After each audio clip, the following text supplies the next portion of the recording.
de los policías.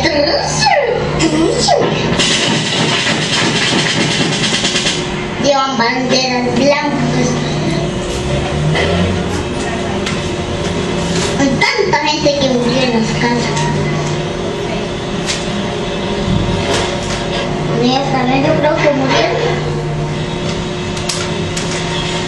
Caballito blanco, sácame de aquí, lleva un pelo, ¿dónde me lo tengo?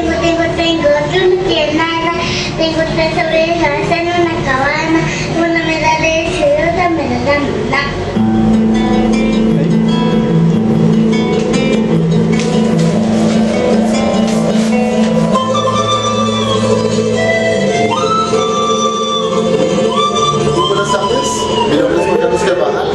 Somos estudiantes de octavo y noveno semestre de salud ocupacional de la Universidad de Minuto.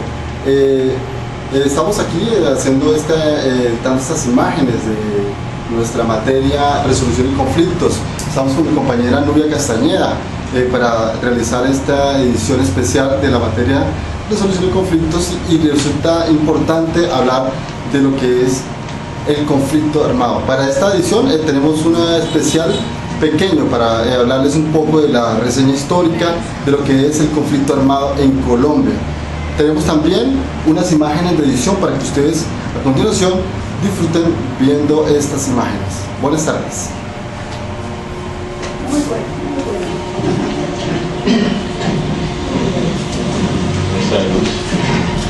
¿Eso qué es? ¿Pero qué más me ocupa y qué? El conflicto político en Colombia se remonta al siglo XIX, cuando comienzan a darse las rivalidades entre los partidos tradicionales, que se hizo más fuertes durante la Guerra de los 1000 días e inició un largo periodo de violencia en Colombia. En cuanto al conflicto político actual, empieza en la década de los años 60, con la aparición de las guerrillas, principalmente las Fuerzas Armadas Revolucionarias de Colombia y Ejército de Liberación Nacional y otros grupos insurgentes. Fruto de la exclusión social y política, la distribución de desiguales en tierras y las injusticias sociales, en Colombia existen aproximadamente alrededor de 140 grupos, de los cuales la mayoría están siendo financiados por el narcotráfico. Entre el año 1948 y 1965 hubo una guerra tan sangrienta que en ese periodo se conoce como la época de la violencia. En el año 1958 el poder se distribuyó entre los dos poderosos partidos tradicionales y los demás grupos de presión no pudieron participar en los procesos políticos. Eso tuvo como consecuencia que a mediados de los años 60 se formaran las dos guerrillas de izquierda más importantes hasta hoy: Fuerzas Armadas Revolucionarias de Colombia, FARC, y el Ejército de Liberación Nacional, ELN. Esas dos guerrillas juntas controlan hoy en día aproximadamente, con sus más de 15.000 guerrilleros, la mitad de la superficie de Colombia. Esta oposición armada se enfrenta al ejército regular, las fuerzas de seguridad del Estado y los paramilitares, que se han aliado claramente en estos últimos. Los paramilitares, a los que se les atribuye una gran proximidad a los latifundistas, son las responsables de las principales de la subida del número de las violaciones graves de los derechos humanos en el año 1999. Una y otra vez, y muchas personas fueron torturadas y mutiladas por las fuerzas paramilitares antes de que las asesinaran. La guerrilla aterroriza a la población civil y el Estado, que debe ocuparse de mantener el orden. No ha logrado controlar las acciones de estos grupos. Todos los bandos de guerra son responsables de los secuestros, las torturas y los actos terroristas, siendo los civiles desarmados los más afectados. Esto es la importancia de lo que tiene que ver con un abrebocas del conflicto armado que se vive actualmente en Colombia. El respeto de la población civil por parte de los dos bandos armados. Segundo, el inmediato cese al fuego.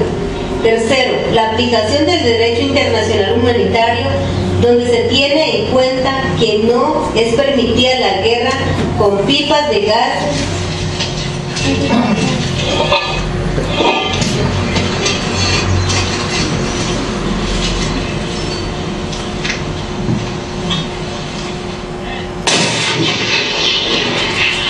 y que es permitido a la policía estar atrincherada en casas de personas particulares.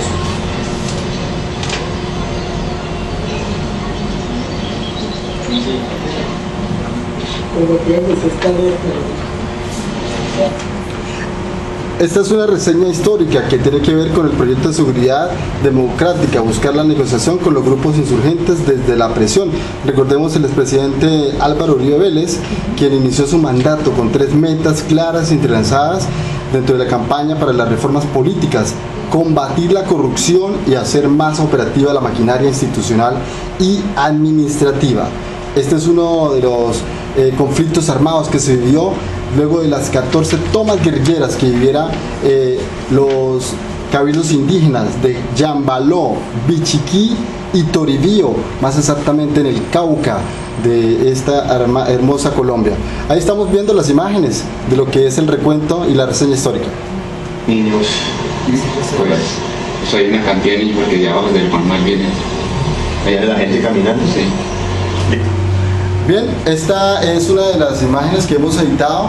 A continuación viene nuestra compañera Nubia Castañeda, que nos va a hacer un resumen de las víctimas fatales que cobró esta tomas guerrilleras que vivió luego de las 14 y otras vidas humanas que cobró dentro del desenlace de estas masacres en estos cabildos indígenas y grupos insurgentes.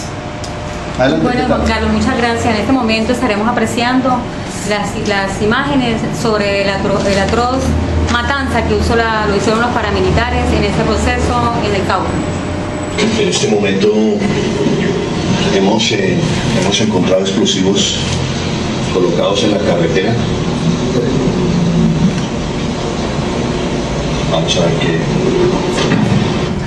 La toma de los paramilitares en la población indígena del Toribío, en el Cauca, el 14 de abril del 2005, hombres, mujeres y niños quedaron atrapados en el medio de una gran balacera y lanzamiento de pipetas, donde los indígenas exigían a los paramilitares y guerrilleros que se desalojaran de su territorio.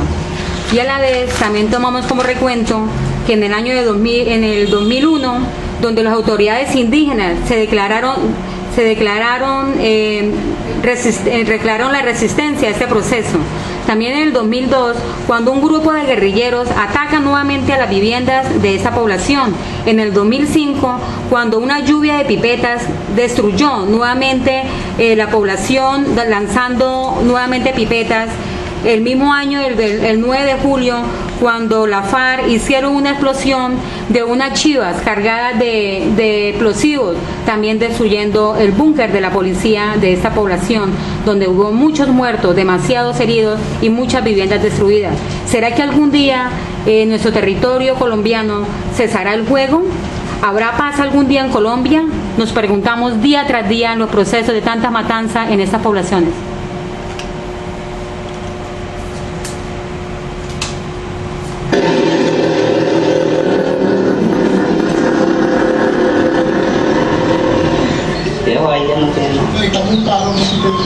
No, eso no tendrá los hijos.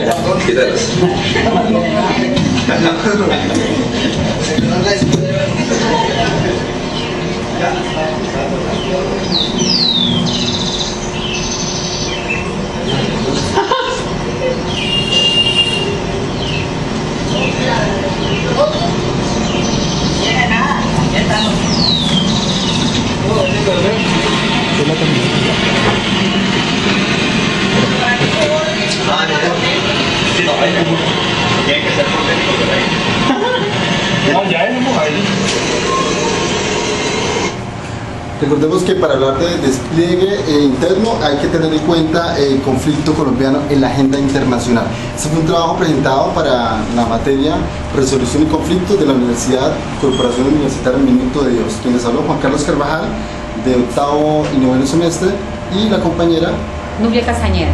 Buenas tardes, muchas gracias.